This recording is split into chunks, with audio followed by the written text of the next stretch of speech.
Ultimes inscriptions dans l'auberge de la Graine Joé. Les casques sont vissés sur les têtes avec l'indispensable lampe frontale. Au total, 70 skieurs ont pris le départ de cette première édition de la Bagenelle, une compétition de ski alpi organisée par le ski club de Sainte-Marie-aux-Mines. 6,6 km et 650 mètres de dénivelé positif à effectuer en 3 boucles à la puissance des cuisses et des mollets. Les compétiteurs s'élancent du bas de la piste de descente en grimpant jusqu'au sommet, puis ils redescendent par la piste verte. Du ski de rando dans sa plus pure tradition. C'est parti! Le ski de rando, on met des pots de phoque à la montée, c'est-à-dire qu'on scotche sous la semelle une peau synthétique.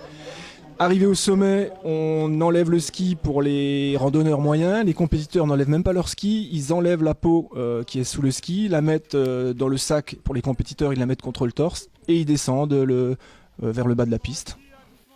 La section ski alpi est née en fin de saison dernière au sein du ski club grâce à des passionnés de ski de randonnée.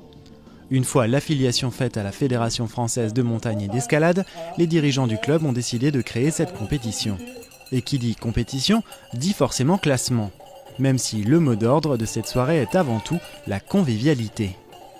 D'abord, c'est une ambiance festive. Avant l'esprit de compétition, c'est un esprit de convivialité. Et c'est vrai que dans la nuit, avec la lueur des frontales, les chandelles norvégiennes qu'on a allumées sur le tracé, c'est magique. Et c'est aussi un peu ce que les gens viennent chercher pour surtout les personnes qui ne sont pas habituées à ce genre d'événement. C'est une ambiance. Il y a un peu de tout, il y a les compétiteurs qui vont très très vite et qui pour eux la course sera finie en 50 minutes. Et il y a également des personnes qui se sont mises au ski de rando il y a peu de temps parce que c'est une activité qui est en train de se développer. Et du coup c'est des personnes qui vont beaucoup moins vite mais qui se font plaisir quand même en rythme randonnée plutôt. Et l'ambiance, il y en avait tout au long de la course, mais aussi une fois la ligne d'arrivée franchie, avec un bon repas chaud pris à l'auberge.